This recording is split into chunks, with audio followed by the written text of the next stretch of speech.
برای رجعت حکمت‌ها و فلسفه‌های زیادی نقل شده، اما یکیش اینه که ما الگو بگیریم از داستان کسایی که رجعت میکنن و اسمشون توسط اهل بیت علیهم السلام نقل شده. اصحاب کهف که مقابله میکنن با ظالم برمیگردن، مقداد رجعت میکنه، سلمان رجعت میکنه، ابوذر و مالک اشتر برمیگردن، حتی از بین خانم‌ها 30 نفر رجعت میکنن زمان ظهور و با آقا امام زمان خواهند بود. اینا کسایی بودن که زندگیشون پر از درسه و دونستن داستان اینها مصداق آیه فاعتبروا یا اولی الابصار، باعث عبرت میشه، باعث آمادگی منتظر آقا امام زمان علیه السلام میشه. یکی از این رجعت کننده ها زن آرایشگریه به نام سیانه ماشطه. سیانه ماشطه همسر حزقیل مؤمن آل فرعون بود که داستانش توی قرآن اومده.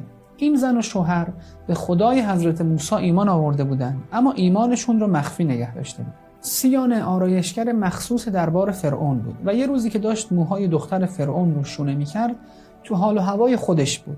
شونه از دستش افتاد، ناخودآگاه اسم خدا رو به زبون آورد و گفت بسم الله.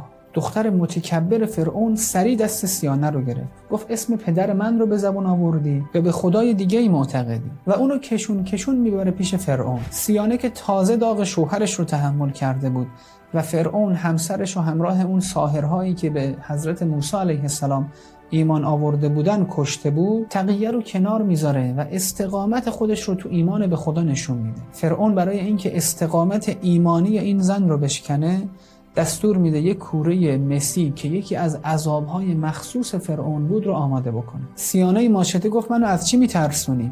فرعون جواب داد تو به خدایی خدای موسی و خدایی خدای همسرت ایمان آوردی؟ سیانه ماشطه جواب داد من به خدای ایمان دارم که تو رو از یک آب بدبو و پست به وجود آورد و اگر اشاره بکنه میتونه تو رو به یک جسد بدبو و پست تبدیل بکنه. تمام هیبت فرعون که ادعای خدایی کرده بود در هم شکست. فرعون عصبانی شد، دستور داد کوره مسی رو بیارن، زیرش آتش روشن بکنن و از نقطه ضعف یک مادر استقامتش رو بشکنه. دستور داد از فرزند بزرگ سیانه به فرزند کوچیک یکی یکی این بچه ها رو داخل کوره مسی بندازن. صدای زجه و صدای سوختن بدن این بچه ها می اومد، اما سیانه استقامت کرد تا نوبت رسید به طفل شیرخواره سیانه که تو بغلش بود. یه وقت سرش آورد بالا، دیدن مأمورای فرعون به حال این مادر و فرزند دارن زجه میزنن. تو اون لحظه‌ای که میخواستن این طفل شیرخواره رو تو کوره بندازن، یک لحظه به خاطر عواطف مادرانه اومد که اعتراف بکنه به خدایی فرعون.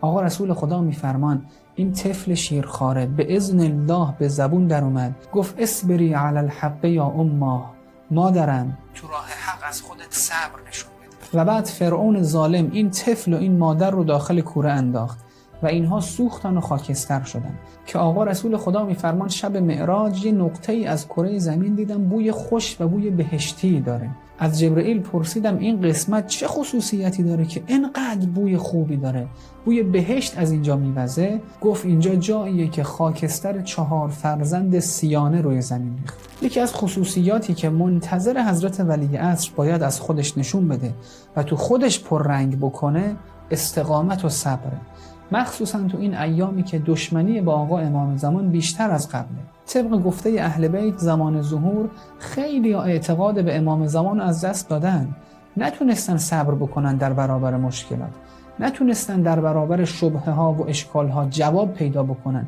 اعتقاد به امام زمان رو تو دلشون نتونستن نگه دارن. دونستن و مطالعه زندگی رجعت کننده هایی مثل سیانه ماشطه باعث ایجاد انگیزه، ایجاد استقامت تو منتظر آقا امام زمان میشه و این یکی از فایده های رجعت. اگر از این ویدیو لذت بردید لطفاً برای دیگران هم ارسال بکنید و جمله آخر یک نفر مانده از این قوم که برمیگردد.